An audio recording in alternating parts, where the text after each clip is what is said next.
G'day everybody and welcome back to the channel. I'm continuing on with this board. I've been thinking about what I can do about this number of diodes that I've got. I don't really need a lot of them. So for this driver section I don't need any. I'm just going to use resistors and caps to get the power in there. For the VAS and front end I'm going to put a diode from the power rail to ground. So just here, one on each rail, so that'll only be 4 diodes, so that's a saving of a grand total of 2 diodes, I guess. I mean, it's better than nothing, right?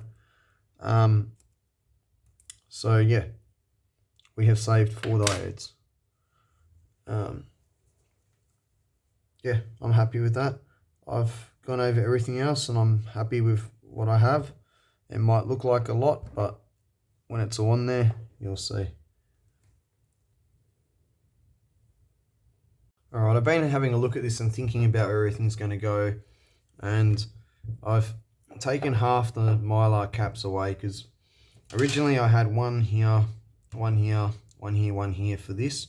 I think what I'm going to do is I'm just going to put one at each side where the input stage is, because I'm still going to have an electrolytic each side here. So where the current source and the VAS transistors are, there is still going to be some capacitance there. It's just going to be a poorer capacitor, but I really don't think it's going to make a difference, to be honest. So that's, that's eight less capacitors. I've looked at everything else here and I don't want to eliminate anything else.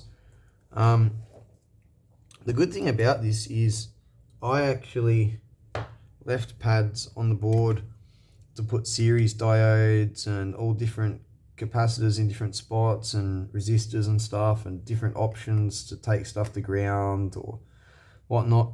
And this is going to come in really handy later on because, like I said, I want to add circuits to this. I want to add regulation to the rails for like this circuit and this circuit. So these spots will be really handy to wire stuff onto or tack little add-on boards onto, So it's going to work out good. I'm going to just go put these caps away quickly so they're not on my desk, and then we'll get into this. Alright, I did a little bit of comparisons, and so you know how I've ordered 10, wait, I've gone blank. Damn. Hold on, I'm going to have a think, sorry. All good, I've remembered. The 10 nanofarad capacitors that I put on the bridge rectifier with the snubbers, I was going to use these, but the ESR on them is really high compared to those other style, CBB style. Which is also a polypropylene cap, but anyway, that's supposed to be mylar, but anyway, I've decided, even though I'm going to fit these now, it's going to get upgraded. I've ordered, basically, I'll just show you. I'd use my own stock if I had it, but the ones I've got, these are 400 volt caps. So I've ordered 100 volt versions of this, and I'm going to use those instead of these when they arrive. Well, I'm going to check the ESR on them when they arrive because I've got some 400 volt ones, so I could already use those, but I want to use something smaller, so I'm going to check them when they arrive, and if the ESR is good compared to the 400 and better than these, I'll use them too. So yeah, there's still a few upgrades that are going to happen, but that'll be probably about a week or 2 from today at least, because things have to arrive, and I'm not going to do one little bit at a time. I'll wait until all the parts have arrived, and then I'll put the boards back on the bench and swap what I'm going to swap, but yeah, I've decided I'm going to take it the whole way and just make everything in it expensive, high quality. I'm going to put a ton of research into this and a ton of money, but so be it. I should end up with a quality product at the end. Should being the key word. No, I will. I'm just being funny.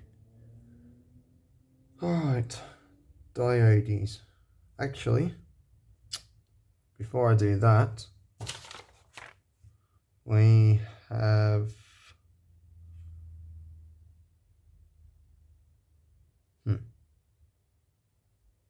100 ohm resistors. The diodes go... I thought the diodes were going after the resistors. Yeah, they are. I've got to redraw that schematic because the resistors go there and the diodes go after them. Yeah. Okay. So for the NPN side, they're going to point in. I think I'm going to have them like that way again, like I did for the BAT46. It is a little bit more annoying to form the leads, but I don't know.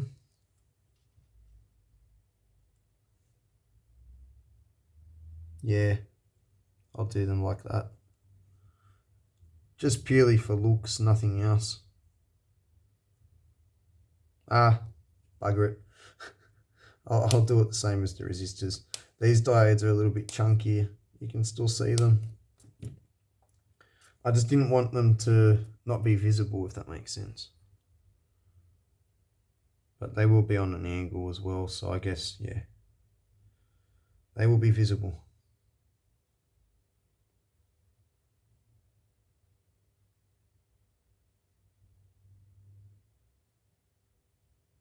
I don't know. You know what? I can't make my mind up. I'm just being lazy. Honestly, I like the look of it like this more. It's just more fiddling to form the leads, but I'm going to do it. You end up with smaller lead length too this way.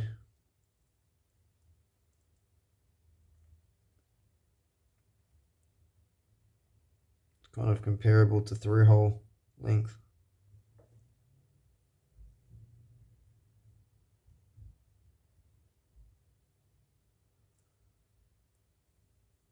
I might get these made up off camera, otherwise the video is going to end up being really long again.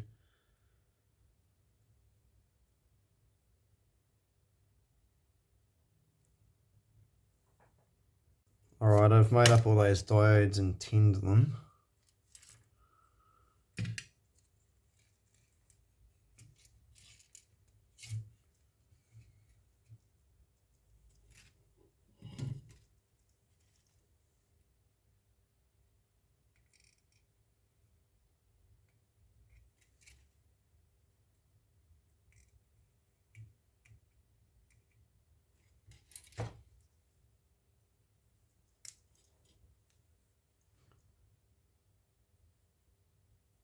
So the diode's got a point in at the base for the NPN side, point out for the PNP.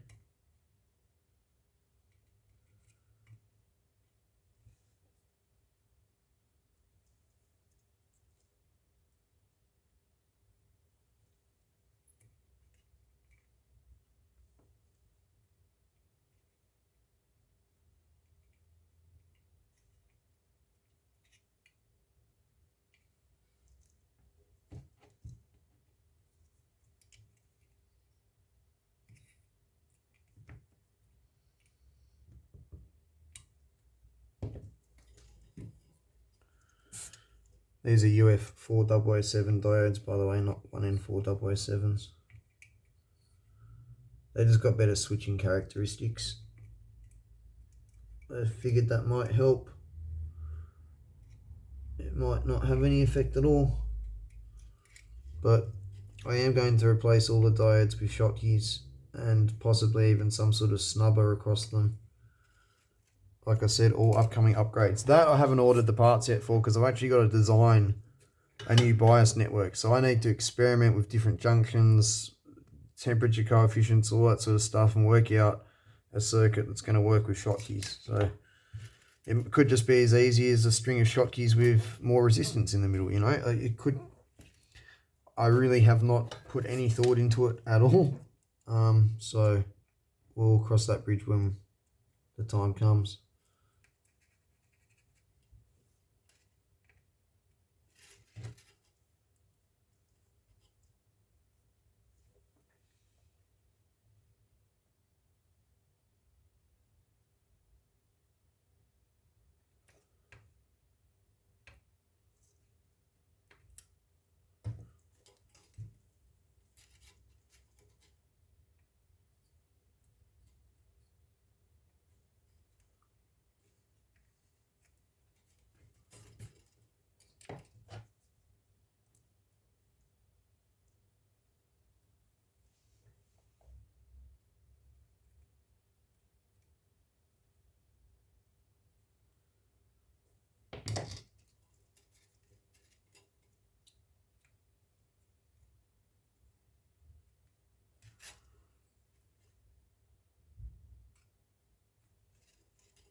Alright, well that's one board. So that's the diodes for the bias string. And yes, I have hit these caps a couple of times. I've not gone anywhere near, not even a quarter of the way through the case. It's all good, but I did touch them. Not happy about that.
And I have to do for that diode.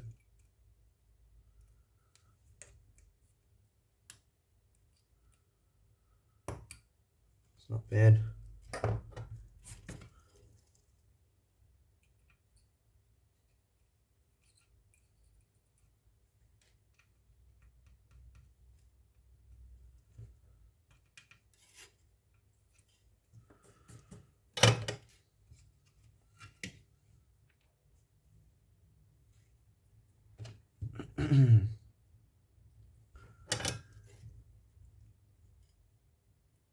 Almost there.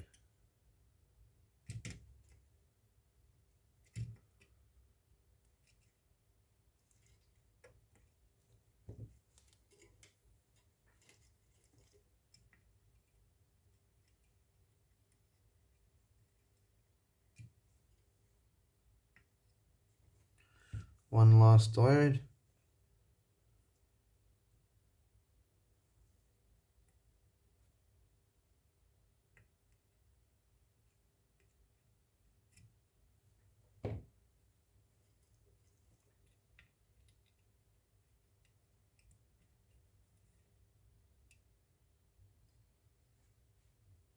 Yep, okay. They're all in. I think I'll get the next lot of diodes done as well because they're small. Yeah, we'll get the rest of the diodes and the rest of the resistors done, and then we'll move on to the capacitors. I think that's a logical move. Alright, I've made up the next lot of diodes. So these are the diodes that are going to go between this rail and ground.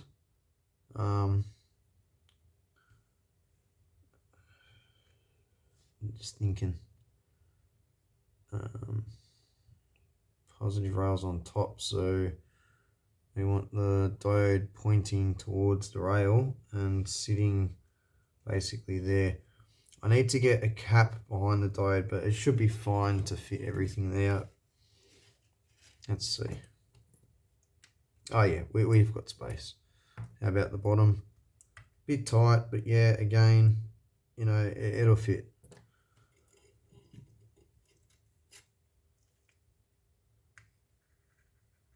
I'm just going to have to solder the diodes right on the edge of the trace, I guess. It's alright.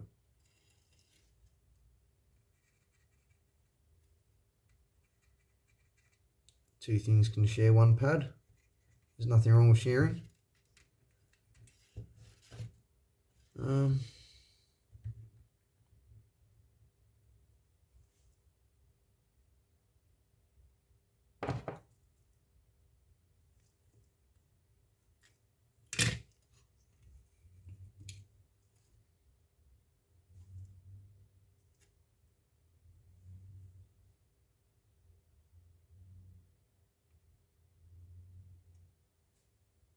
I'll have to put them on an angle. Yeah, that works. Cool.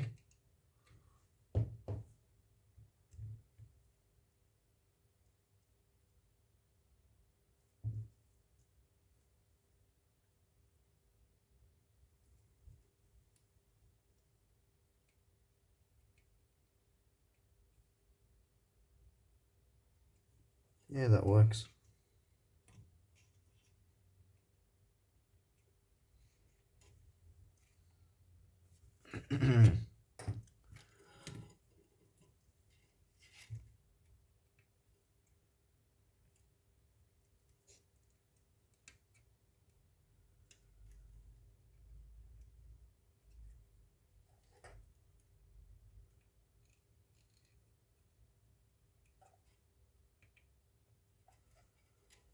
Two diodes.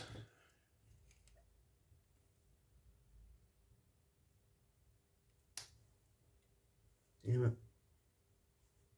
Oh, God. I am so good at dropping components in here. I do it all the time. I picked it up, don't worry. Okay, so this one doesn't point at the rail, it points away from the rail. So like where those diodes have got the stripe facing the rail, this will have its bottom facing the rail.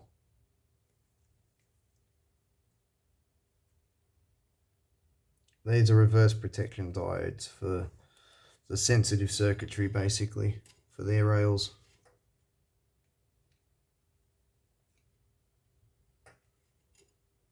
I mean, the original way I was going to mount them in series is still going to do the same thing. It's just going to dissipate power a little bit and give a half a volt drop. I was thinking about it and I was like, I'm not sure if it's even going to make a difference, but it could.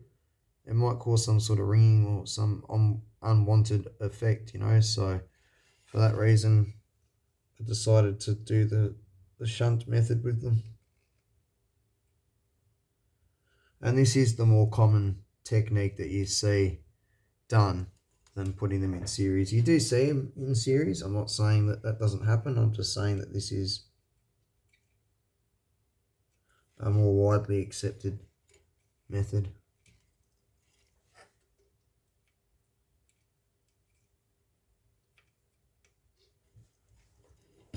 All right, that's 4 on that board.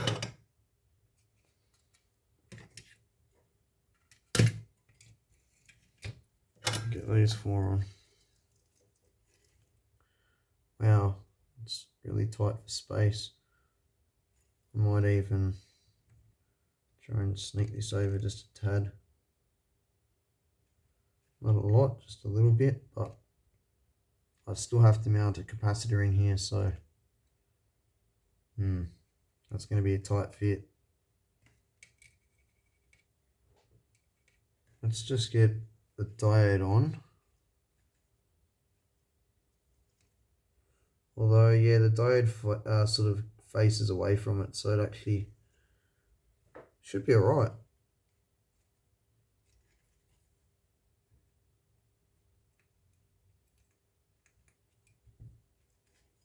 Yeah. Let me grab one of those caps. Oh, damn. It just fits, but it's touching stuff. I don't like that.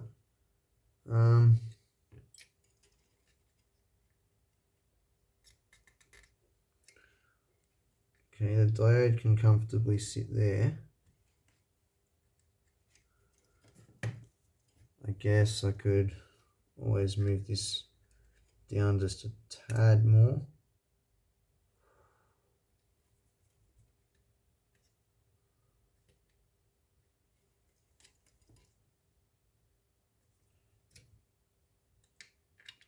Yep, that's fine.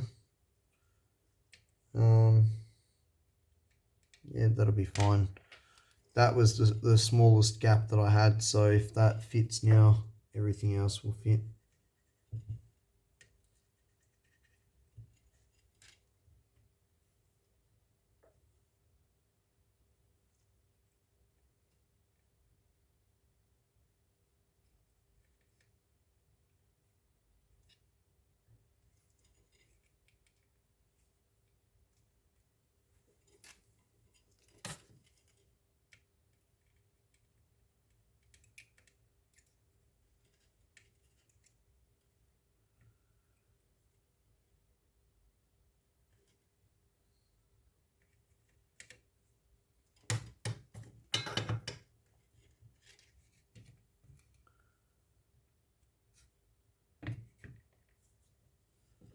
So these ones are going to be pointing at the rail, positive rail.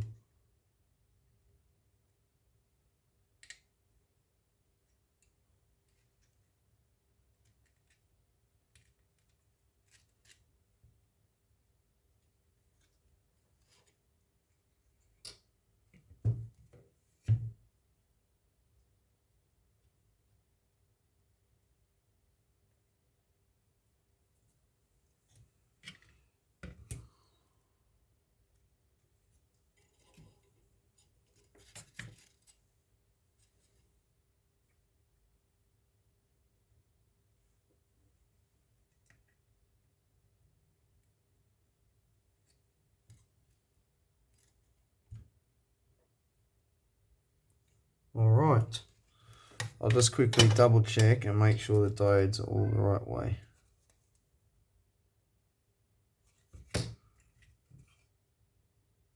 Yep. Everything else I've done one thing at a time, so I don't need to check anything else because I checked the transistors earlier. Capacitors, yep, they're right.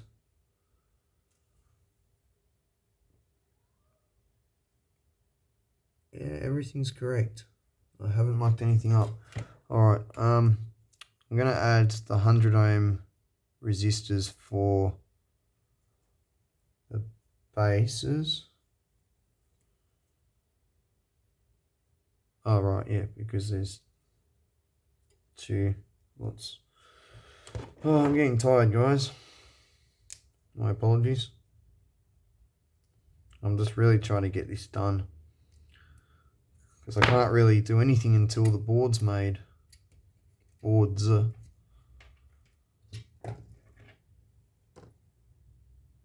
Alright, I installed the 100 ohm base resistors off camera because they were just a little bit fiddly.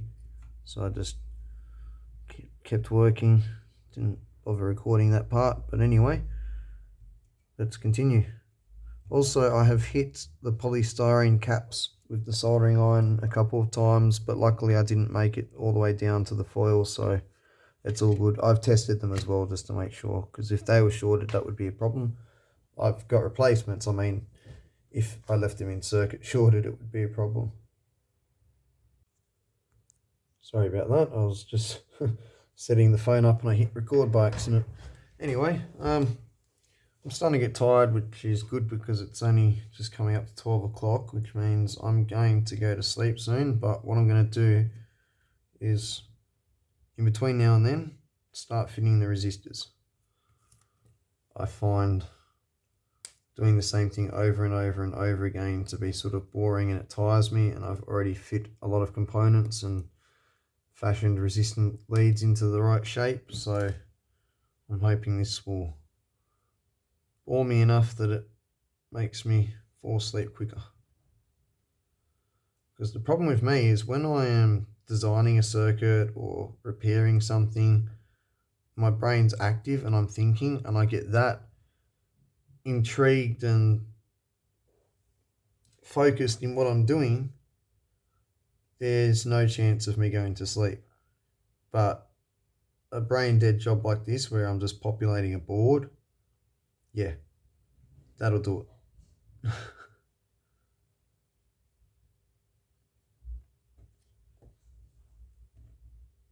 Hey, what?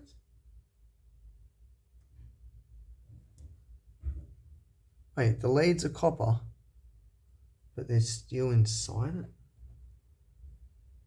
it? Okay. Must just be the little end caps. Because the form is ceramic and it's metal film around that.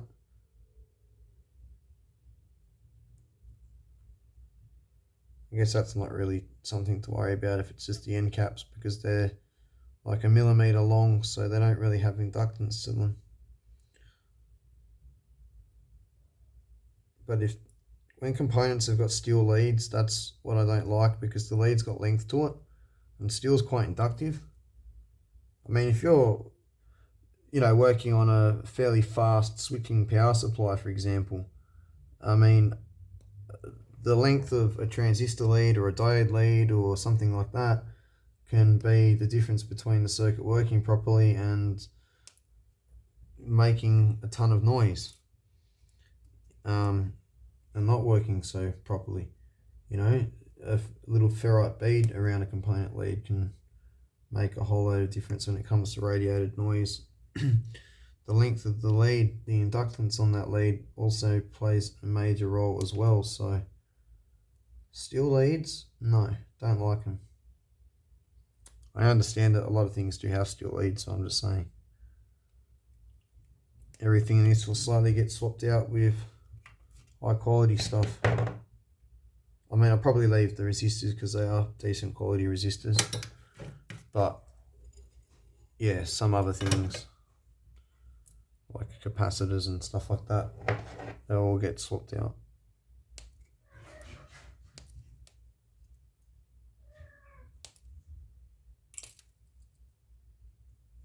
Where did that go? I'm always losing things in here. It just happens. Oh, come on. Under the soldering iron? Yeah, that had to happen. Wait. I thought I lost it under there. I am tripping balls, as they say.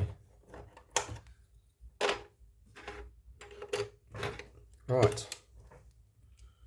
If you're wondering why I decided to form up the leads on these other 4 resistors, it's because my soldering iron wasn't heated up.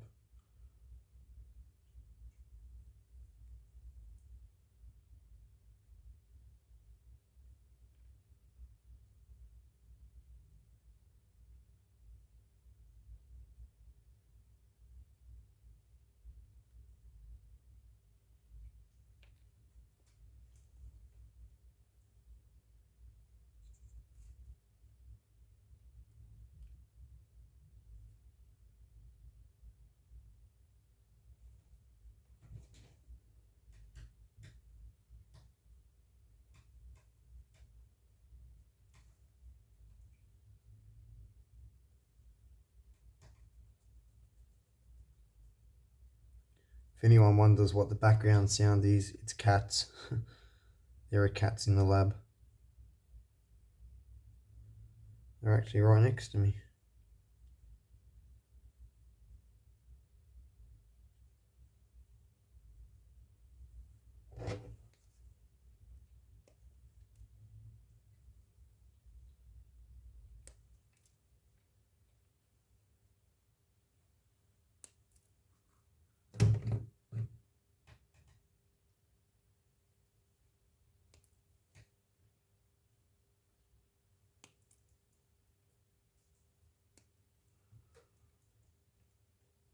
Not much to go now.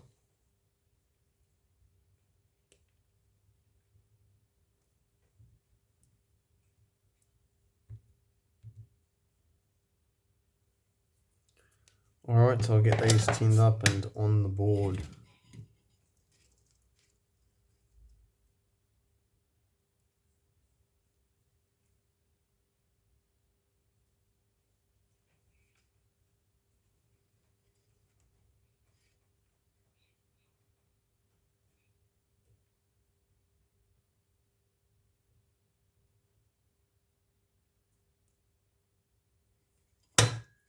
Oops.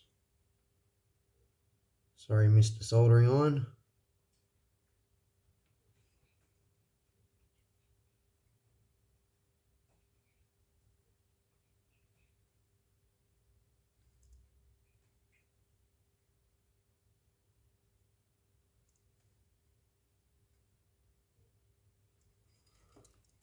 Alright. 47s, they go, well, yeah, it's a bit annoying. I need to actually go across there. I should have made the resistors longer, I wasn't thinking. Let's see if they'll reach. Yeah, they'll reach if I remake up their legs quickly.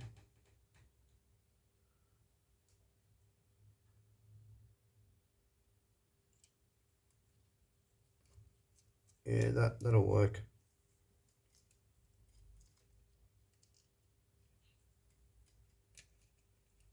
What I'll do is I'll just put them on and then bend them after the on, because it won't make any difference what order I do it in.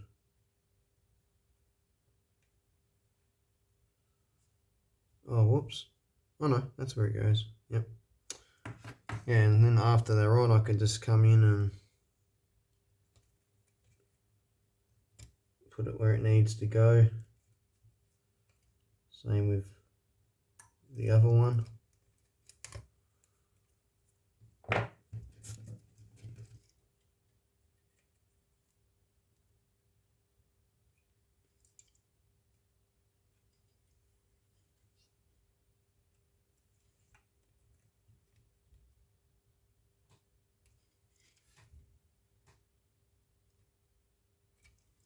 Yeah, that works.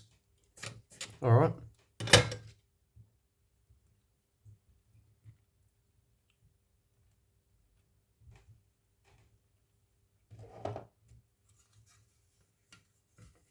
I'll just put one out the way for the moment.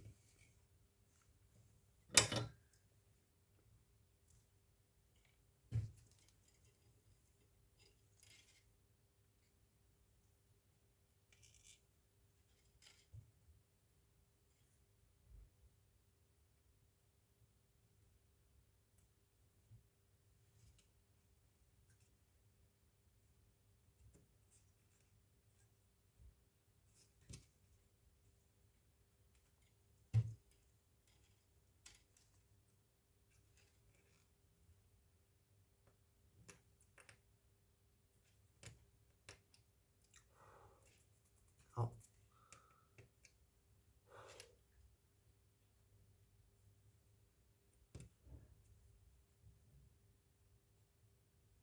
All right.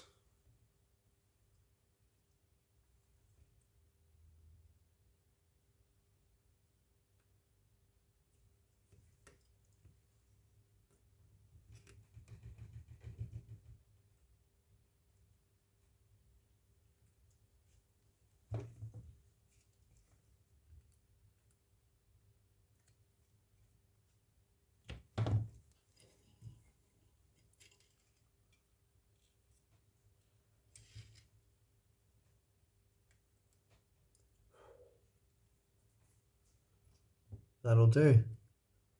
All right, I'll do the same thing to the other board. And then I've got 10 ohm resistors to go and power the middle circuit, the driver, pre-driver, buffer, whatever you want to call it.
Just about done.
Okay, that is 47 ohm resistors. Now I have 10 ohm resistors. These are just going to go between that pad and there. Originally I was going to have a diode in series with the resistor, so there's extra provisionments there. But I realised I could get out of the whole thing with just 4 diodes. There's no diodes on the output, but that's not something I'm really worried about.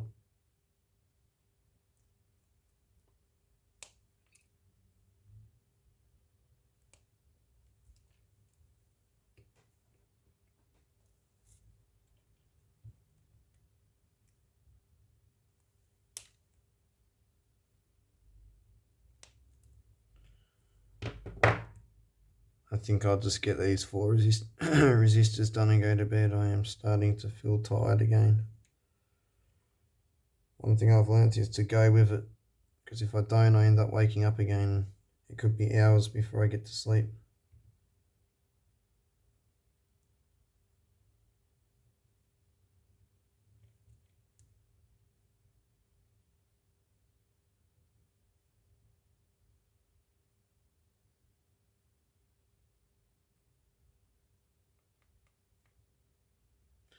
My other problem is sometimes I actually leave the lab and I'll go sit down to relax and go to sleep, and I'll sit there and I'll start thinking about what I'm designing, and my head will start ticking over, oh, what if I use this part?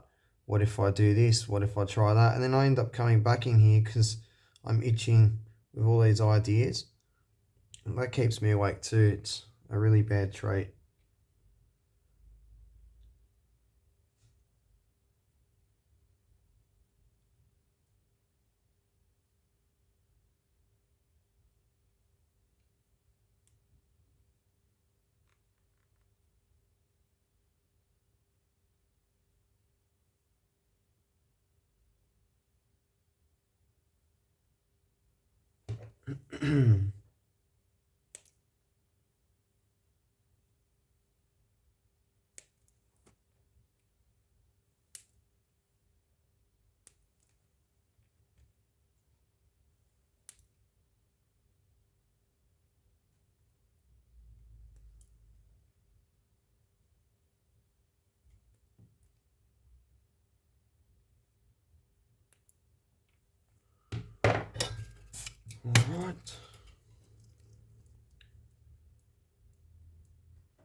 Alright.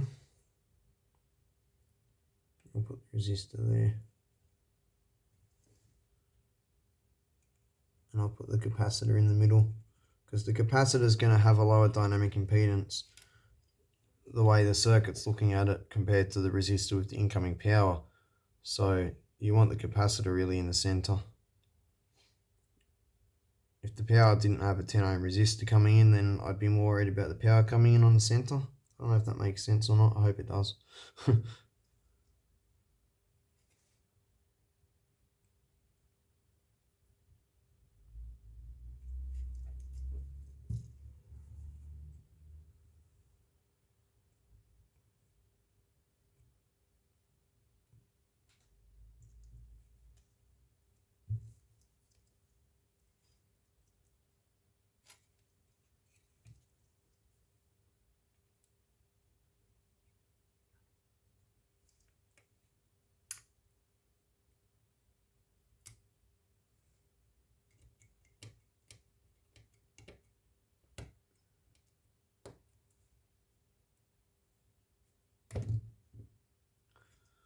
Okay.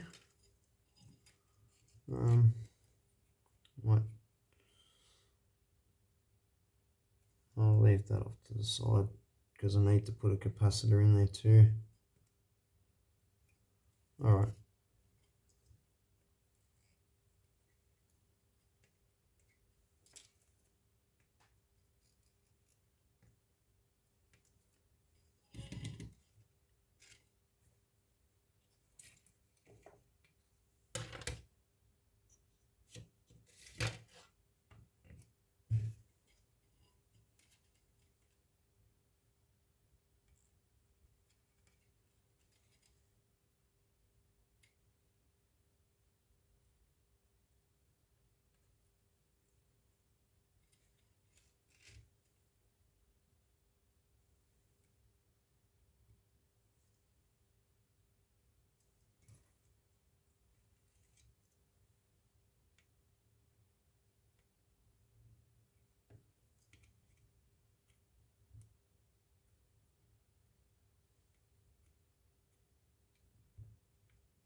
Alright, that's the last of the resistors, finally.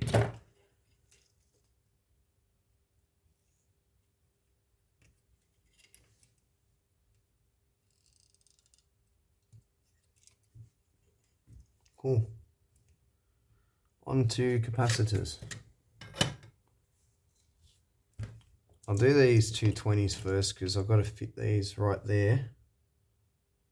So we got negative rail on the bottom. Oh, I've actually got my circuit board upside down.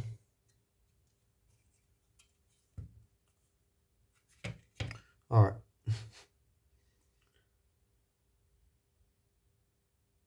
So negative rails on the bottom. This is going to go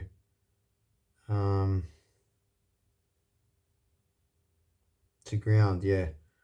So this is going to go between the rail and the ground. I guess those resistors weren't really in the way then, were they? Alright. It's going to be easy to fit too. Cool.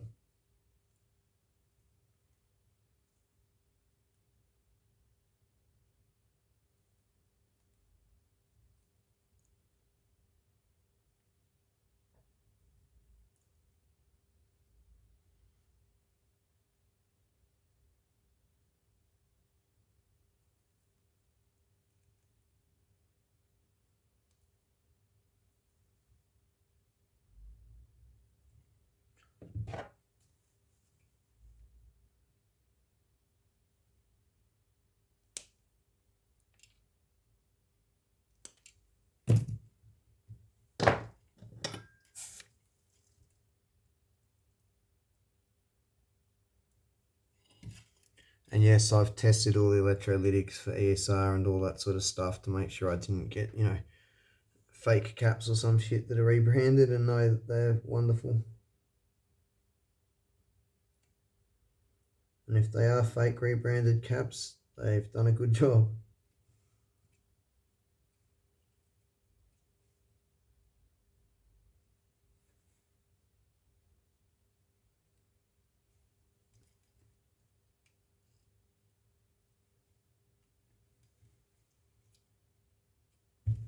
Yeah, that fits.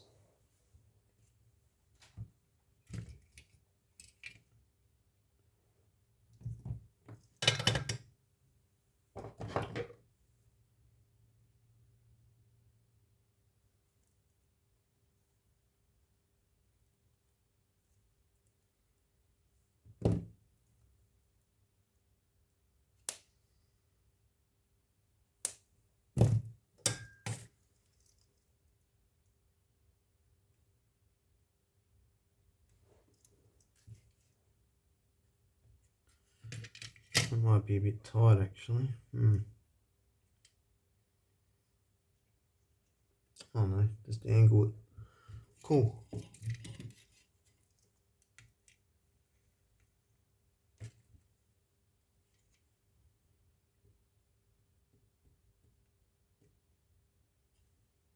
Nice. Oh. Whoops.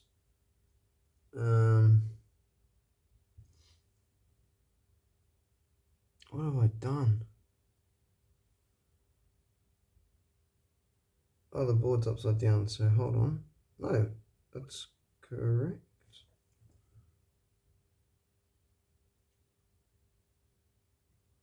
That's the wrong way around. Damn it. This one's the right way around, the other one's the wrong way around. Now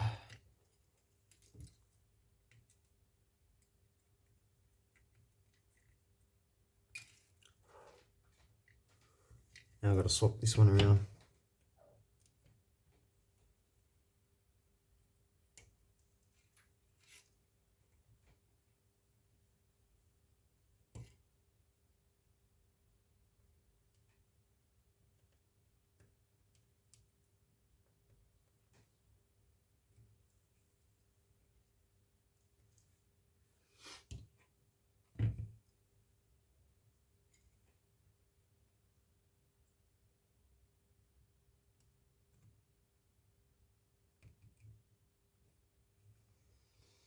I'll just get some more solder in there because that's sort of a dry joint now.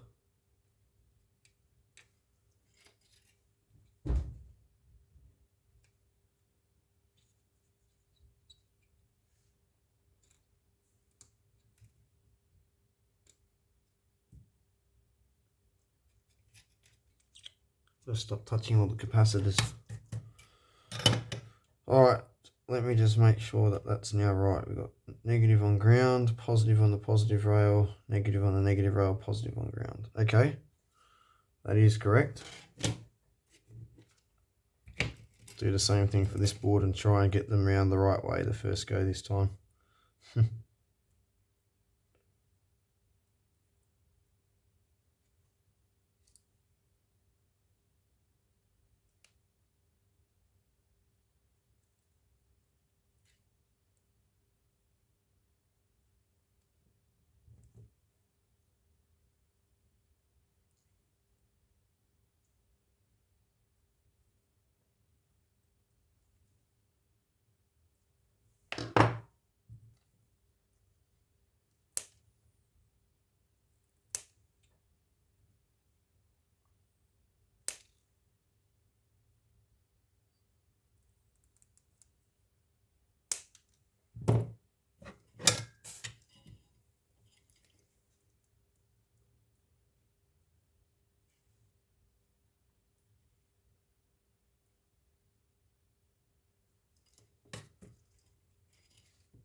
Alright, negative is this one.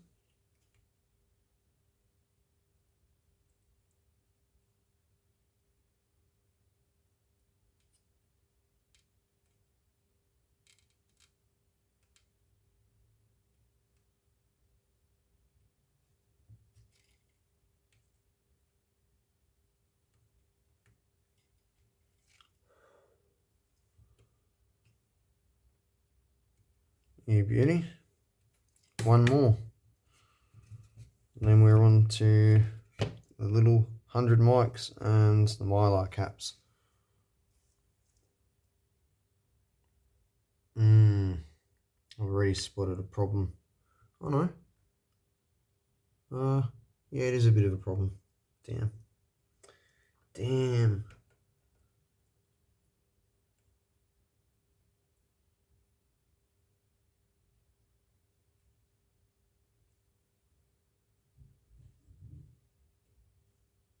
Something I didn't quite account for.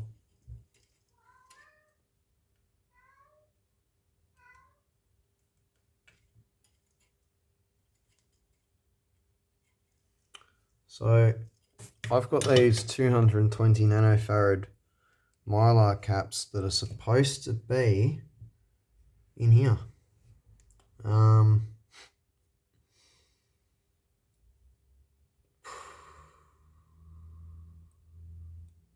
I could tack them on that blob of solder there where the resistor is and then bring it to the ground rail, I guess.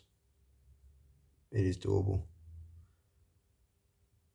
It's just not how I envisioned it. I was going to put more on. I was going to put 2 on each side.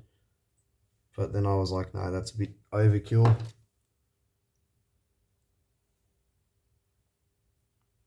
I forgot to change the pads. Either that or I changed my mind after I already made the board. I think that's what I did. Knowing me.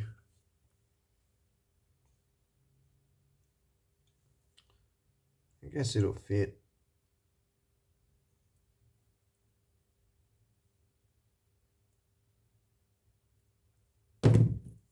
As long as it fits in there and it's not too far out from the center, I'll be happy.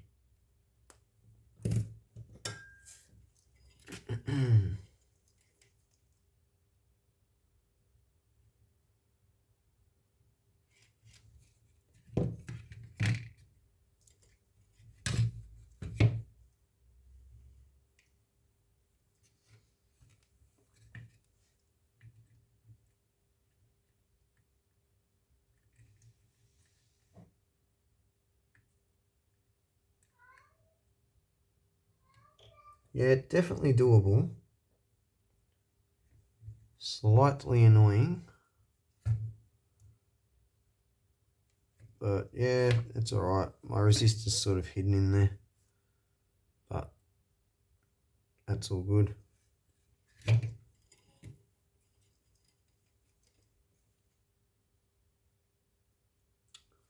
Although I am going to be making changes. I want everything accessible.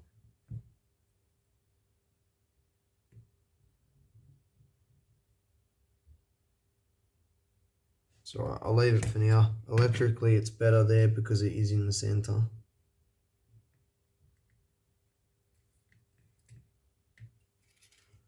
Alright, that's one in. I'll put this other one in and I'm going to go to bed. I've done enough work for today. This is actually the second video I'm recording today. The first video was about 2 hours long and I didn't even record all my work. This video is probably, I don't know, an hour long already. Same thing again. Oh no, I think I've recorded all my work this time, I'm not sure. Most of it.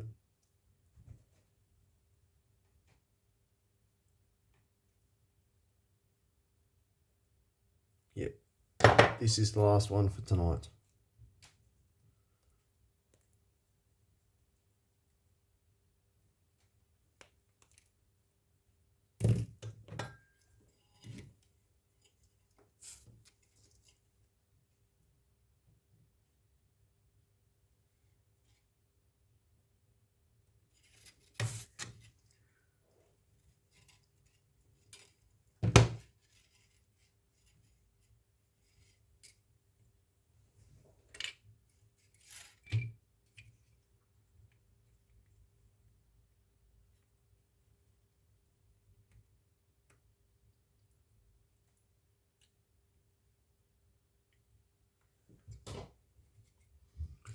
That's what I meant to do before. Put a bit more solder on here. Alright.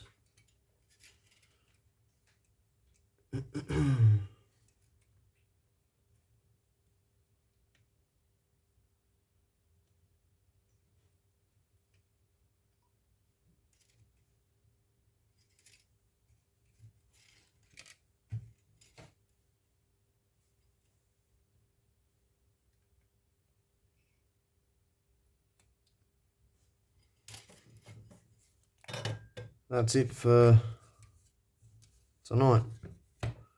I'm happy with what I've done. I'll be back in the morning to pick up.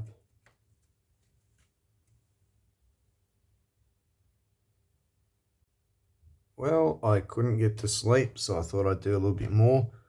I finished putting the Mylar caps on.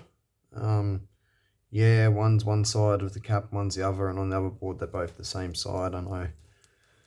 It is what it is. I am that fussy. I'm tempted to swap it all around, but nah, it's all good. It can stay. What else? I found a resistor here that wasn't soldered to the rail, so I soldered that to the rail. Anyway, it's starting to make sense for you guys now to see what's going on. So this is your positive incoming here, this little bit of copper, and this is negative. So you see it branches out through the resistors to the rails, and then this middle box, that's a ground plane. But obviously I wouldn't use a whole strip like that with grounds on it at different areas. That would just be terrible. So that's going to probably get broken up. I'm seriously considering basically cutting a slot here, a slot here, slot here, slot. Ooh.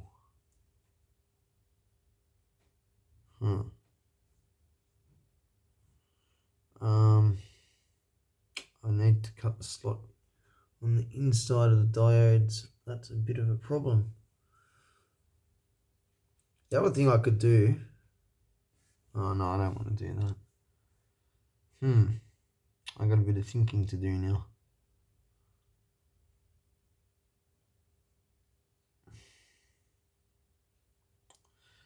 Yeah, running multiple taps off of it's not as good as breaking it up into sections and taking it back to a star ground.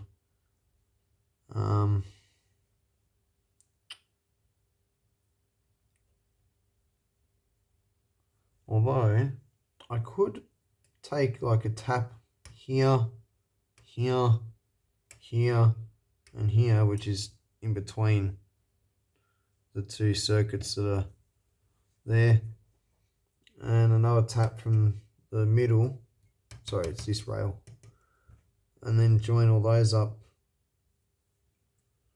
Not too sure what I'm going to do about that yet. I think I'll leave that to worry about till last, because I still have to join these grounds, and there's a ground for that. Isn't there a ground on the negative feedback? No. That was an option I've put to have the 2-pole compensation done through the feedback network or done to ground. The feedback way is the more elegant way of doing it, so that's the way I've got it set up at the moment. But yeah. Alright, well, that's enough talking. Yeah, I guess I'll start putting these guys on.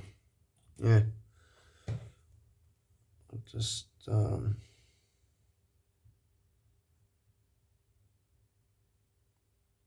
what did I say I'm doing? 1, 2, 3, 4, 5, 6, 7, 8. Yep, so one at each corner. Alright.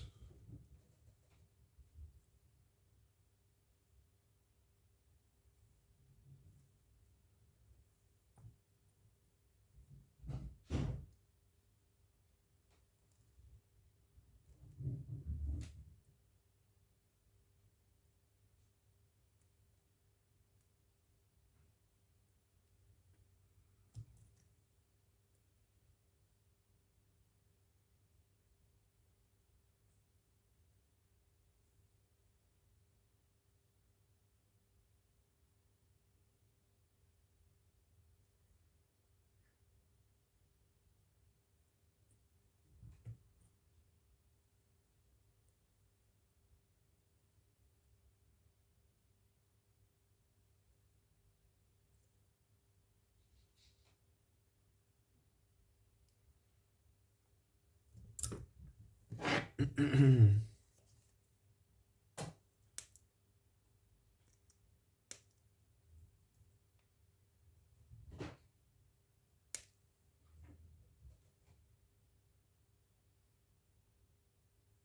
kid you not, the metal landed in my eye. It's all good, I got it out, but it was this little piece here. Landed in my cornea. It was just sitting there, I had to grab it.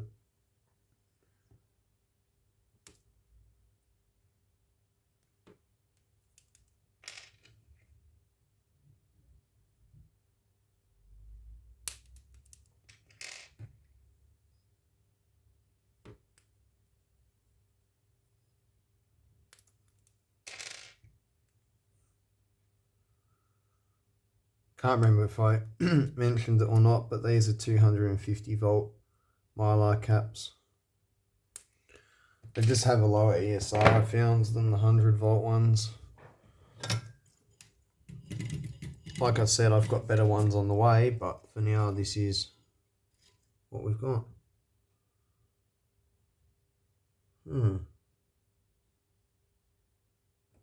Wait, what?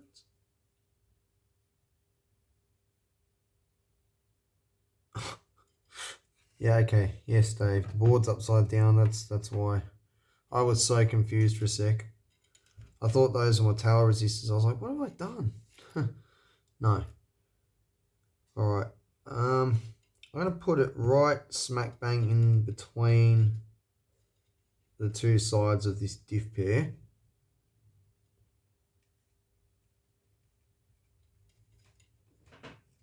That's what it's here for, mainly.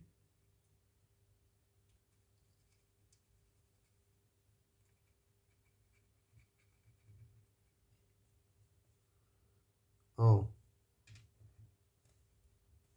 They're going to have to get offset. Okay.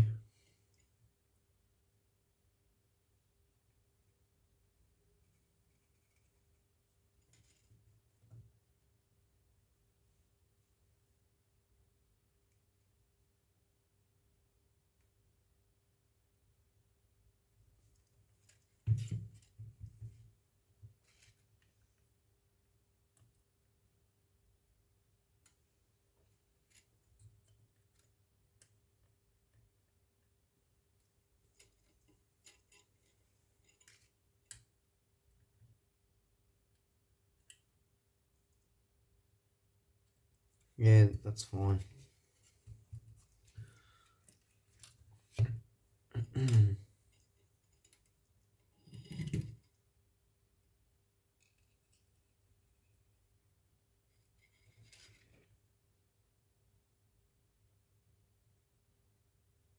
Oh, did I not tin these capacitors' legs?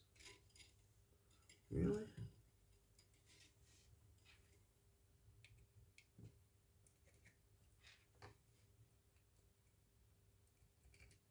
Got to make sure that's a good connection.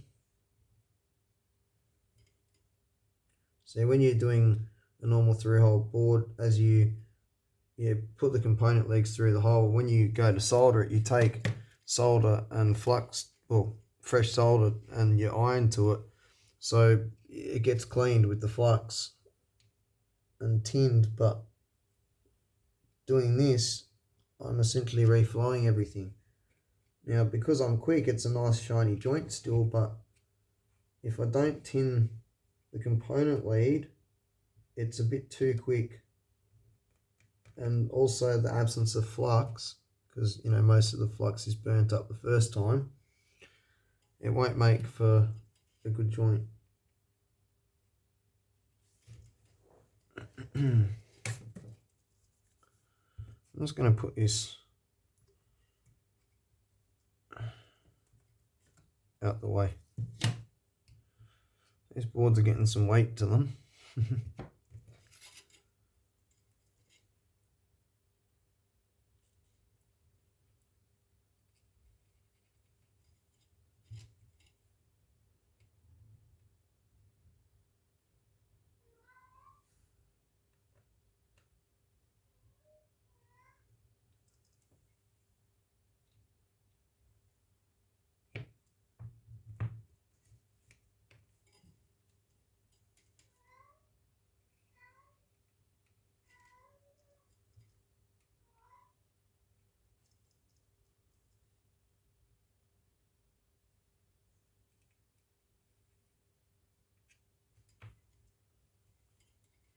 I just realised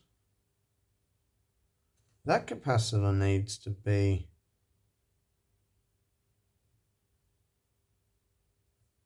you know what?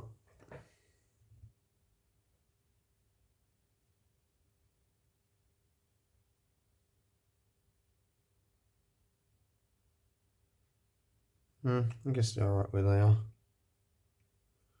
think when I put the new ones on, I'm going to position them a little bit better when they arrive.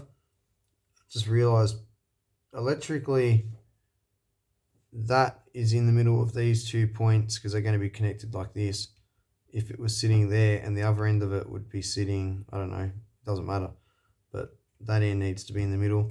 And this one needs to be further over here to where this resistor is for the current source. So yeah, you know what, I'm going to change it because I've done a lot of work building power supplies and different things, and I have noticed that even on a like a couple of strips of copper like that, if you've got a bit of noisy circuit on an area, just moving the capacitor up and down those 2 strips will make a huge difference to the noise level.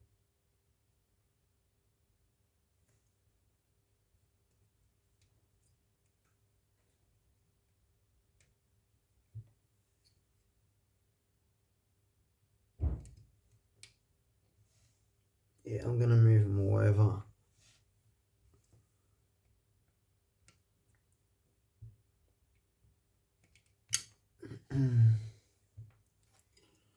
Should have thought about that a bit better. So bang in the middle of the rail is like there, and then I guess I want it closer over here for the ground side. So really I should have done it like that.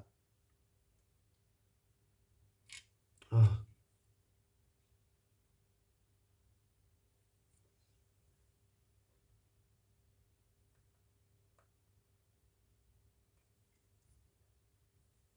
Yeah, it looks a bit messy. I really don't care.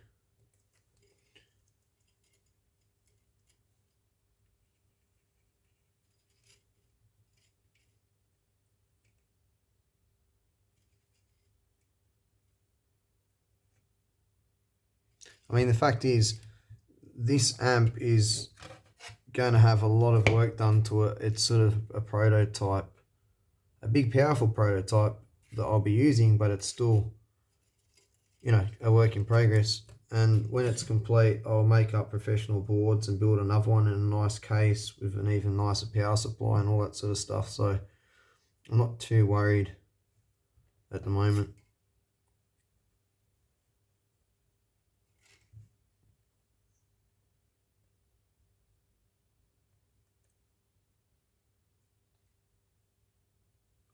Oh, I've done it again. So those capacitors are right. This, no. I want it close to this resistor. So literally there and there.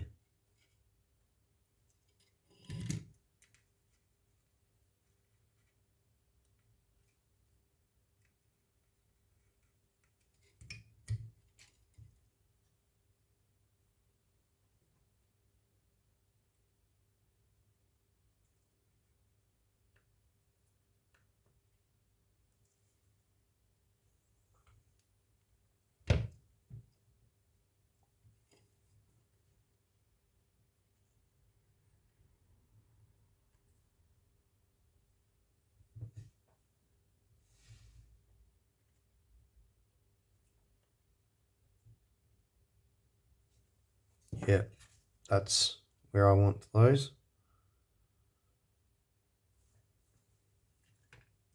Let's get this other board done.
what a pile of component lead clippings. And you know, there's probably a pile that's about at least a third of the size of that that's gone flying around.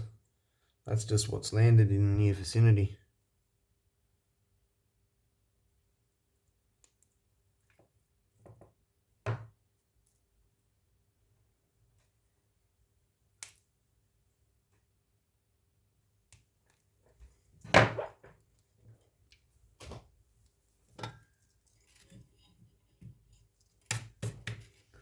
Alright, so we want it smack, not there, smack bang in the middle of that. Smack bang in the middle of that. And then about there. And about there. I'll just do these two first.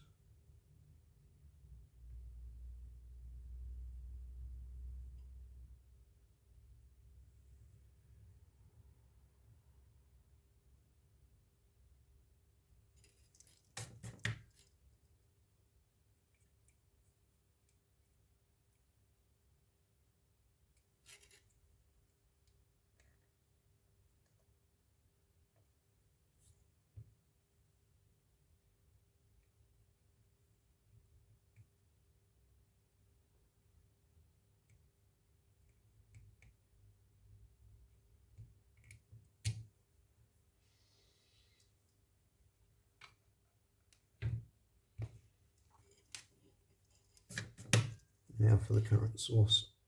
Current source.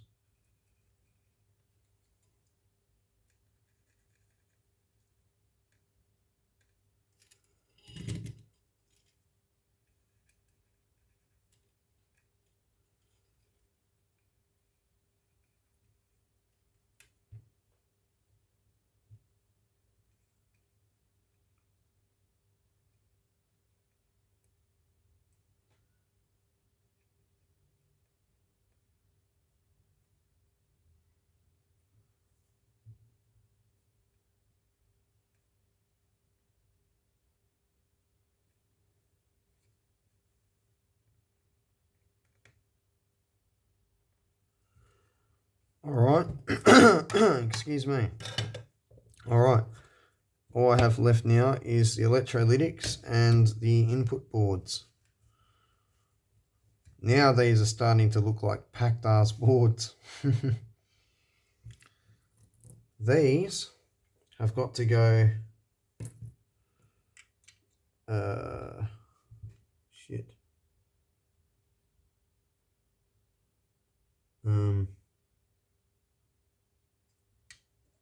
Oh, yeah.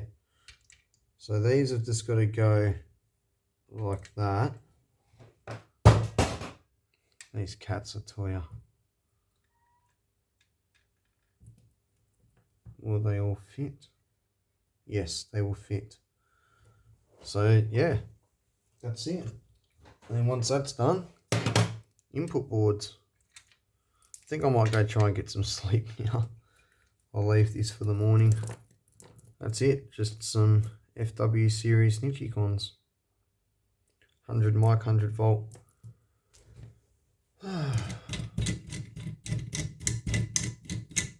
This has got to be the biggest board or boards I've ever built in terms of physical size. Probably sheer number of components per board too, to do it all by hand. Like I said, it would be a lot different if it was through hole, but yeah, this takes time. Alright, I finished getting everything on there. So now what I'm going to do is I'm going to work out what I'm going to do with the grounds, because I've got grounds on the board that need to be joined, and this ground around the outside I think I'm going to cut into sections. I'm not too sure what I'm going to do yet, so I'm going to work that out now. And then after I've done that, then I'll solder these boards to the side here and wire them up to their appropriate points. That's what this wire's here for, signal and audio ground. So yeah, anyway, it's starting to look a lot more like a traditional looking amplifier board now. I'm actually quite happy with it, considering there's a few little stuff ups on it, and you know, some things are in slightly different places, but yeah, no, I'm pretty impressed. I got a little bit of weight to them. I got to say, when I was building it, it felt like it was going to be even heavier than what it ended up being, but it's, yeah. Anyway, I will work out what to do with the grounds now, and yeah, we'll continue making this up. Alright, I've been having a look at this, and I don't think I'm going to cut the ground traces. The only stuff that's connected to the ground is the capacitors to bypass the rails, and there's some other stuff that's going to get connected to the ground that's sort of just reference points. If I put a nice stout ground connection from the cap bank here and here, one on each side right in the center of this ground loop, that will be, you know, I mean, the resistance of the loop's going to be pretty low already.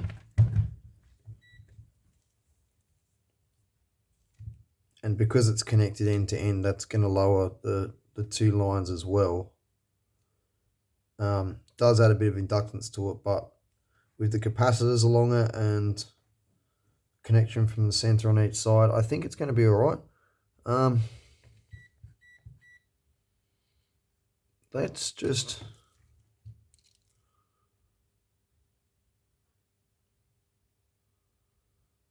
yeah. I'm just curious.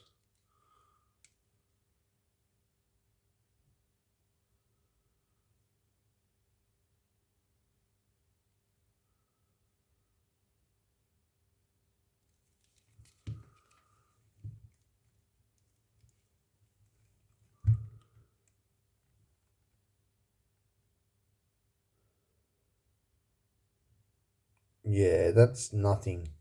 I think we're going to be fine. I mean, the piece of wire going back to the cap bank's probably going to have the same or double. Oh, actually, you know what? Probably less.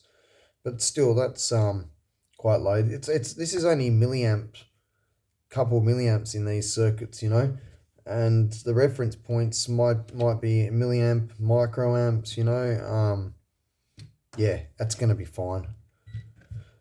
So that's awesome, because I don't need to do anything else in terms of like cutting the board. I just need to add wires.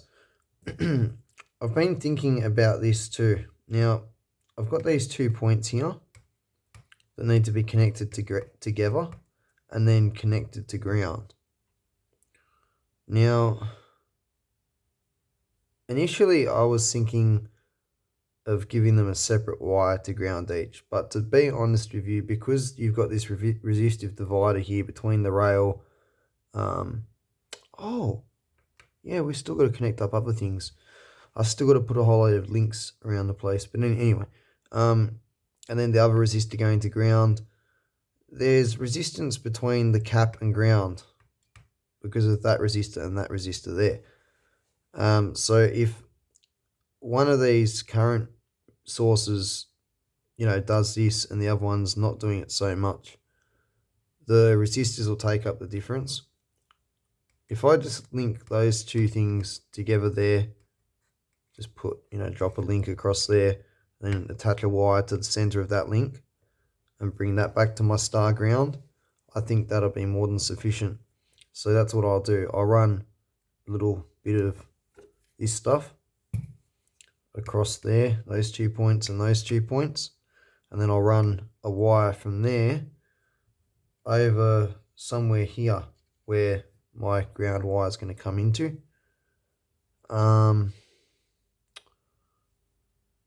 Yeah. Let's see.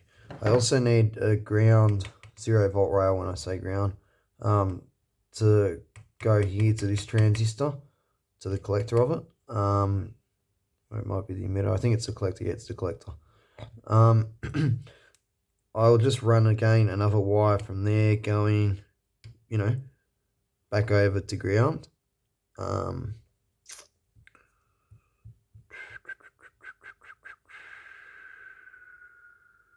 Actually, yeah, that's what I'll do. I'll run a wire from there to there, from those 2 points in the midpoint to there. That's the only the ground connections that need to be made to this circuit. The only other things I need to do is I need to put a whole lot of links in. So from that pad there and that pad there, that needs to get connected over to here, which is the output of this input circuit. I need to connect that to the negative rail and that to the negative rail, and then the same on this end. Oh, sorry. This pad here and this pad here also has to go to ground. Yeah, that'll be star grounded too. Like I said, I'm not worried so much about this whole loop just having ground at 2 points for the bypass capacitors, but the other points I will take straight over to here. So we are basically star grounding everything. It is, yeah. And the ring will just sort of act as a shield, especially this little box part around here and here. That's really good for this high sensitivity circuitry. So, yeah. And you got the feedback side on the inside. So you sort of like boxed in with the input side that is there. And then this board's going to sit here right next to it. So that works out well. I think what I'm going to do now is make up all the wire links. When I say wire links, I mean this stuff. Then once that's done, then I'll run the actual wires to connect everything. And then once that's done, I'll attach this. The deal with this is, how do I explain this?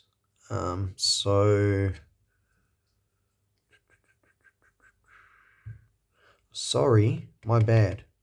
This pad here, this goes to audio ground. So this is the bottom of this R and C off of the feedback network that goes to the 0 volt rail. That will actually connect to here, to this pad here, and then via this 10 ohm resistor, this will bring that and the audio input over to the 0 volt rail, but via the 10 volt resistor. So the 0 volt from the feedback network and the 0 volt, so the 0 volt on each side of the input pair will be 10 ohms above the rail, if that makes sense. It's just a little trick to keep hum and hiss and stuff out of the circuit. So yeah, that's 10 ohm resistor there. So yeah, that's how this is all going to go together. And then once that's done, then I'll basically be I'm just thinking about how to go about this. I'll probably just tie temporarily the negative feedback side via a 15k resistor to the 0 volt rail, power it up, make sure that the input pair's output is where it should be in the middle. Check my current sources, make sure I've got the right current. I want 5 milliamps here and 6 milliamps here. I'm pretty sure I've got them both set at 4 milliamps at the moment, so I'll make that fine change after I get it up and running. I might actually leave 4 milliamps on the input pair and just bump the VAS up to 6. So I might leave it at 4. I will leave it at 4 milliamps on each to start off with, but I've got a funny feeling I'm going to need to bump the VAS up a bit more And if I do end up bumping it up any more than 2 milliamps, I'll probably bump up the input pair from 4 to 5 milliamps. I was considering doing that anyway after I added more transistors to it, especially the 4 transistor current mirror down the bottom, but yeah, we'll see. Yeah, so I will do that so I can run some tests, make sure the input section's working, make sure the current's right. And once I'm happy with all of that, then I guess I'll lift the negative feedback back off the 15K to ground and attach it back to the feedback, and then hook this up with the output stage again, power it up off bench supplies, slowly bring the voltage up with the current limited to the absolute, like, limit, and see what the bias current is with this driving that output stage, because obviously the more the current source for the VAS is increased or decreased, the bias current on the output's going to go up and down. By how much, we don't know, and where it's going to be starting at, we don't know. So that's the first thing I'll be checking. Once that is in order and I'm happy with it and I've got the right amount of gain and the right amount of bias, the next thing I will check for is cross distortion. The reason for this is because the fix for cross distortion is, if not trying to even up the transistor's cob by sticking a capacitance between the collector and base of your drivers, which is more for linearization of the two sides, really. You're usually basically sticking a capacitor. The main way of doing it is the resistors between the two emitters of all your driver stages, or should I say the base junctions of the next stage. And the thing is, if you lower the resistance, it will reduce cross distortion, but it will also reduce your bias. So you end up playing this game of reducing these resistors and the ones on the output stage, but then having to turn the VAS current up or adjust your diode strings bias setting resistor to bring the bias up. But either way, you're not just adjusting one thing. You adjust one thing, you have to adjust the other. So yeah, and then once that's sorted out, then I will be happy to start cranking the shit out of it and do all sorts of tests and more work modifications and stuff to it. But yeah, that's how I roll. All right, I had a little bit more of a think about things, and I've decided to open up the grounds trace on each side so that when I basically attach my ground wire here, it's just that track, right, going out either way, and the same for the other side. So I've effectively halved the ground loop area, and it's actually quite good if you think about it, because instead of it being a loop between 4 quadrants, like that part from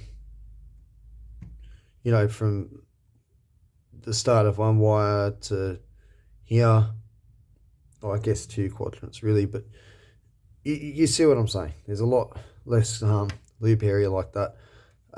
It's quite stout grounding system actually. I mean, I got ground coming from here and from here going back to the cap bank, and then off of that it's just a short little strip here which has only got what, 1, 2, 3, 3.5. You want to call it 3.5 because that cap is doing 2 jobs, whereas these caps are doubled. So I mean, it's, yeah, there's not a lot happening there electrically, so I'm happy with that. What I'm going to do now is I'm going to start laying out those bits of wire to join these 2 spots together. I should have just left the trace there and ran the trace back to a pad.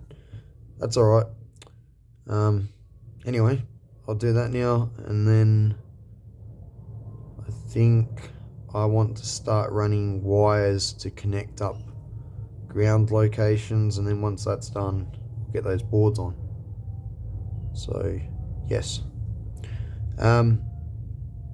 this ground, as I mentioned last night, goes to audio ground. The other grounds go to main ground. Alright, well that's the ground strips in. So now I just need to run a wire from here, here,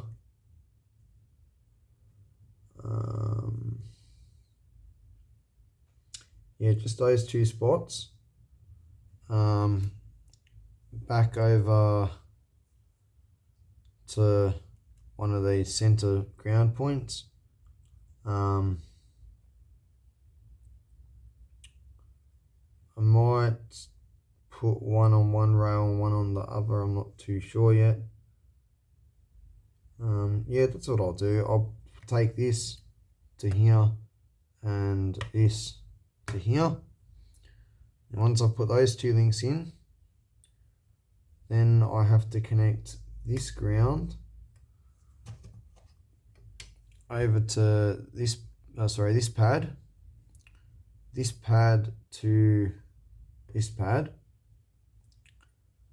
this strip to this strip, this pad over to main ground, and then that becomes our input. And then I also have a wire that goes from this pad here over to the output, the output of the input section. So I've basically just got a bunch of wires to make up now. That's it. Just to link a few things together.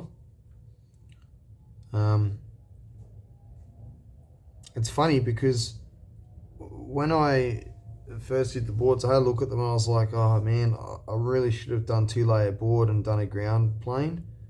I was not sure how I was going to get this to work. This actually came out pretty good considering what I did, so I'm happy. Anyway, I'm going to get all these wires made up now and I'll be back.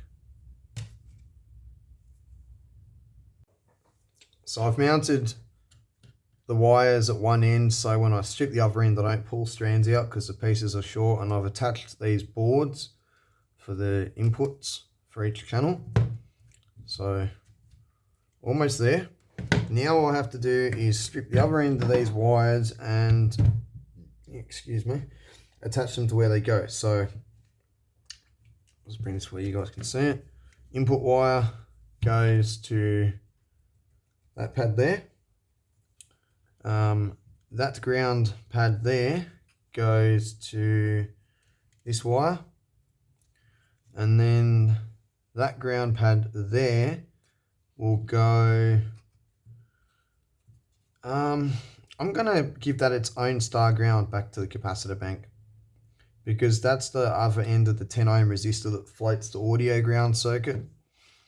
And then over here we've got this wire which goes to the output of the current mirror over to the VAS. And then we've got these two green wires. These are the ground for the current mirrors and the ground for the beta enhanced transistor. What I'm going to do with these is I'm going to run, because this runs off the negative rail, I'm going to ground it to the ground rail that's got all the negative stuff decoupled to it, and this to the positive, because I've essentially got two grounds now because I made that cut, and I made a cut on the trace on these little boards too, so there's a break in the center, because otherwise that would have reconnected my ground loop all the way around. So I've got these two ground traces, so I'll have a total of 4 ground wires from one board going back to the cap bank.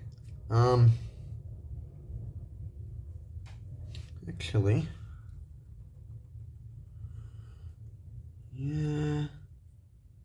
yeah, I could also join the end of that 10 ohm resistor and this one together and then just run one wire back to the cap bank. But something else that I've been trying to do with this design was to separate and keep everything separated. I mean, there's literally one channel on one half of the board, one on the other half of the board. All the stages are separate.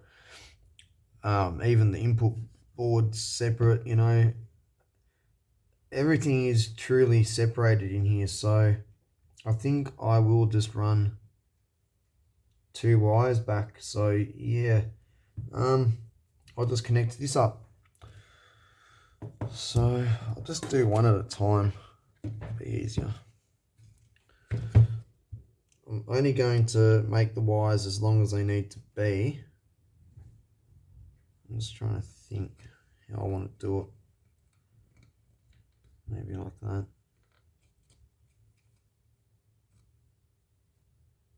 Yeah, I'll give it a little bit of a loop because I do have work that I want to do to this thing.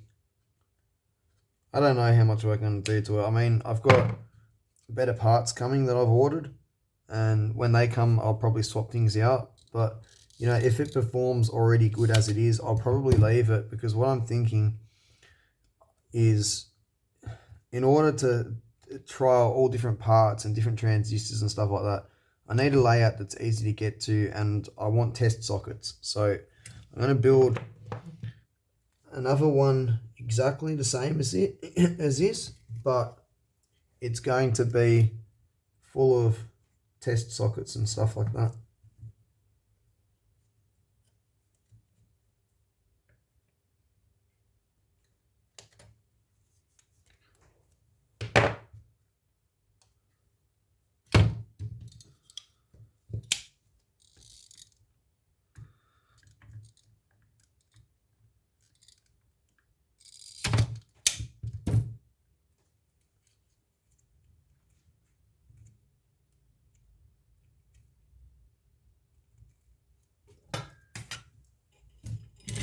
Never mind those 1K resistors. I got them out because I was thinking about putting resistors on the bases of the current source transistors, and then I remembered that if you do that, it's only if you're sharing the one current source, and I'm not, so they're not needed.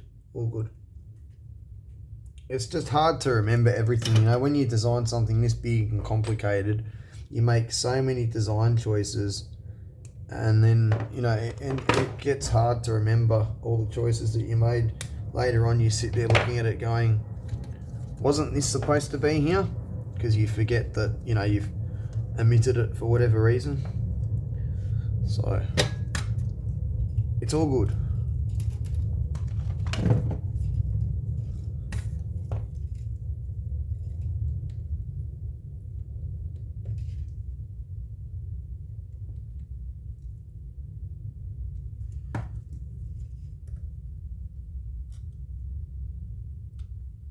That's that.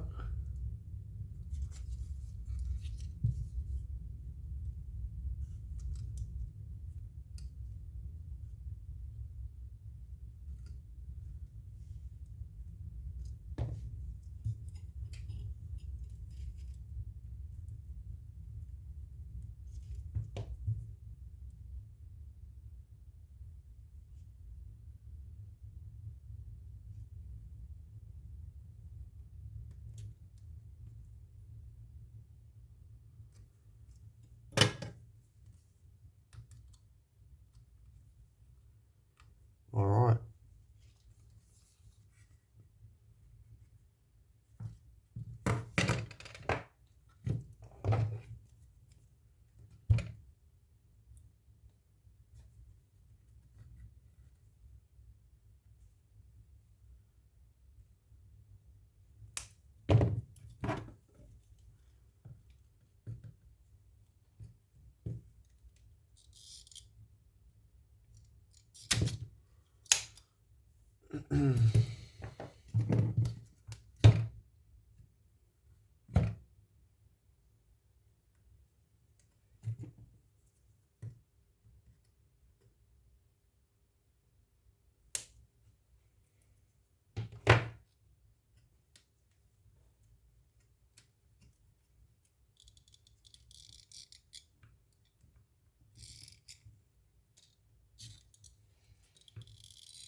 something else I was thinking about is, because I've still got to experiment with the VAS, and I mean it might be fine where it is at 4 milliamps, we don't know, but if I have to turn the current up on it, say a milliamp or two, the emitter resistor on the VAS transistor will stay the same value most likely, but if it goes up more than that, the resistor value will have to get made smaller, and if it goes down, the emitter resistor will have to get made bigger. Likewise with the input section, if I change the current on that, the emitter degeneration resistors on the top and bottom of the input section could potentially get changed as well. So that's the thing with amplifiers, and something I've noticed a lot of people neglect is they change one part of the circuit, but they don't realize that it's inherently changed how the rest of the circuit works, and they don't understand that they have to make other changes at the same time. I see when I was reading on like DIY audio and stuff like that on the forums, I read so many comments of people, oh, you know, I added this for this reason and removed that for that, or changed this value to this for this. And I was thinking, yeah, great, that works, but you also have to do this, this, and this. You know what I mean? And yeah, it's just a very common reoccurring theme that I kept coming across. It's like what I was saying, I think maybe earlier this video or maybe in the last video about bias. If you turn the VAS current up, your bias will go up, so then you have to turn the bias back down. But if you adjust the bias down too much and remove resistance between base junctions, your cross distortion can go up, which means you need to add resistance between base junctions, and then you can lose bias, so then you have to, or will lose bias, and you have to turn your bias up. So, you know, throughout the whole amplifier, you can't just go changing one thing to get an improvement, because there's usually 2 or 3 other things that have to be changed with it for the whole thing to still be correct, if that makes sense. But anyway, we'll get a good look at how all that works, because I plan on doing some experimenting soon with amp design, so I will cover all that. Alright, I think I'm going to do my output. When I say output, I mean, you know what I still need to do? I still need to make up some links on this board.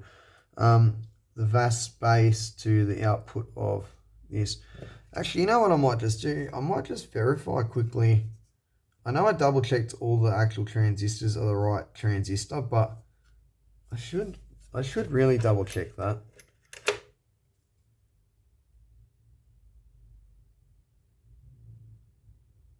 So I got all the wires made up and connected now.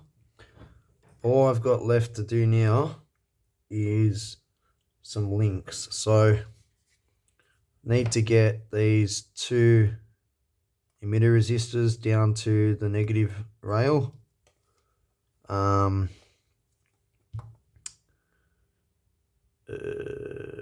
There's going to be a couple of little random things. So there and there, that needs to get connected up to the positive rail. So what have we got? 1, 2, 3, 4. Is that it? That's an optional collector resistor, optional 0 volt, optional pots. Yep, so 1, 2, 3, 4 links per channel. Nothing is needed for the center.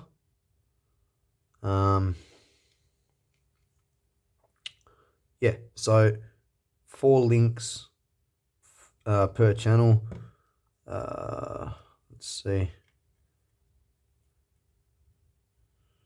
Yeah, they're all the same size. So 16 little U-links I need to go make up. What have we got here? Let's see.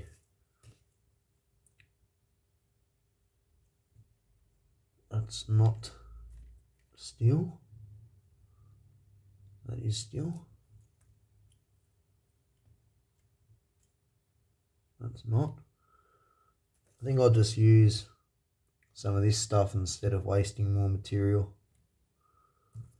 They're only, you know, really short links too.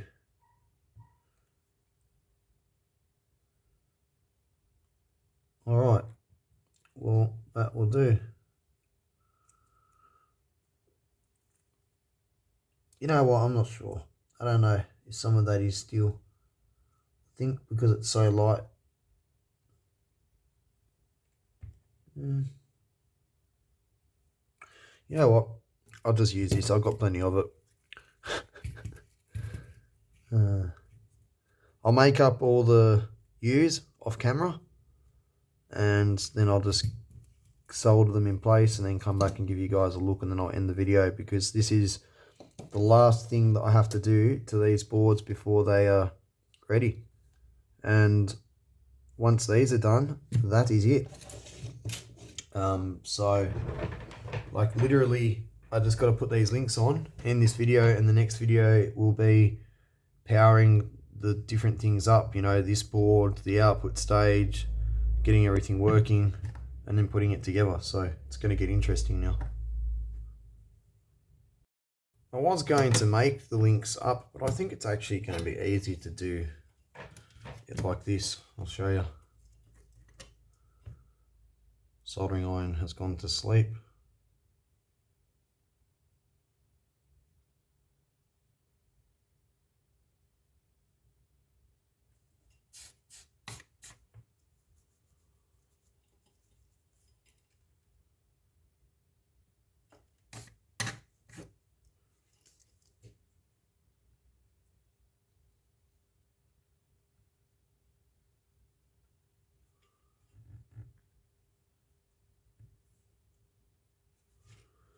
If I just tin the end of the copper wire,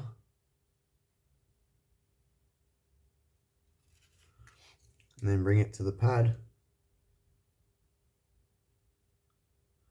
I can solder it down and then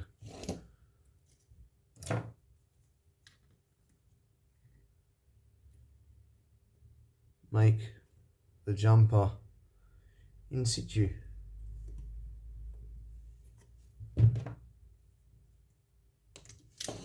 Like so. Oops.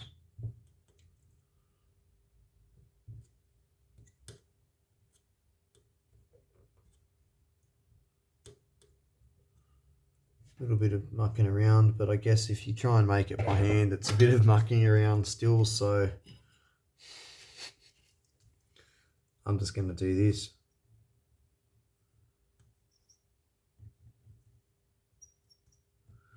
That tin copper wire just does not like taking solder. I don't understand why.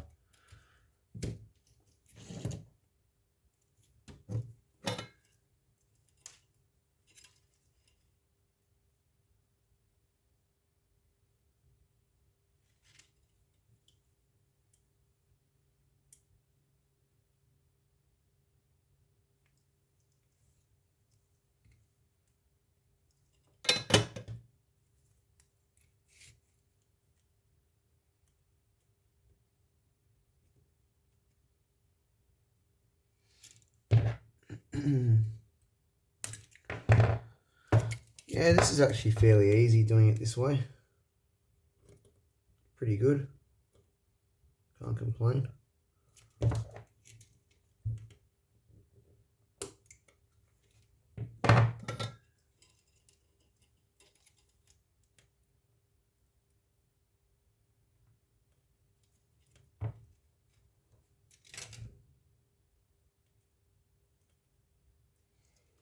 Weird wire, I tell you. All right, 1, 2, and then 3 and 4. And then it'd be the same for the other end, and then the same for the other board.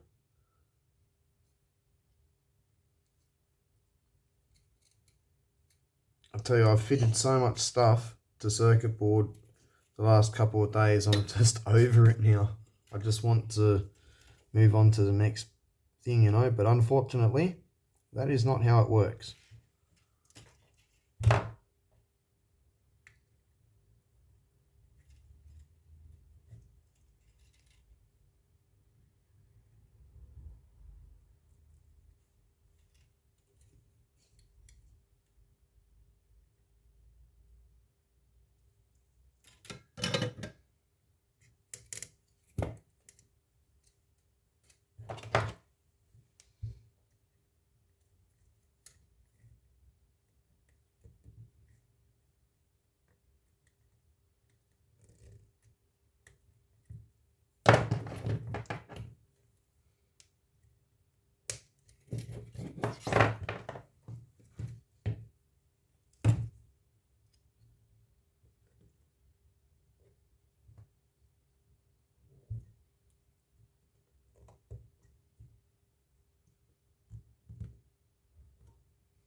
Well, that is finally one channel completely complete. There is nothing else that I need to add to the board. Well, I've got to do the other 3 channels, but that is finally one complete section. Finally. Cool. I'll get the rest of these done off camera and then I'll give you guys a look and then I'll end the video. Alright, after many hours, I'm finished. That's the last of the links installed. So, time to build a very big amplifier. I can't wait. Anyway, like I said, I'm going to end the video here because that's, well, the end of making these beautiful big boards. Anyway, I will see you all soon in the next video. Thanks for watching.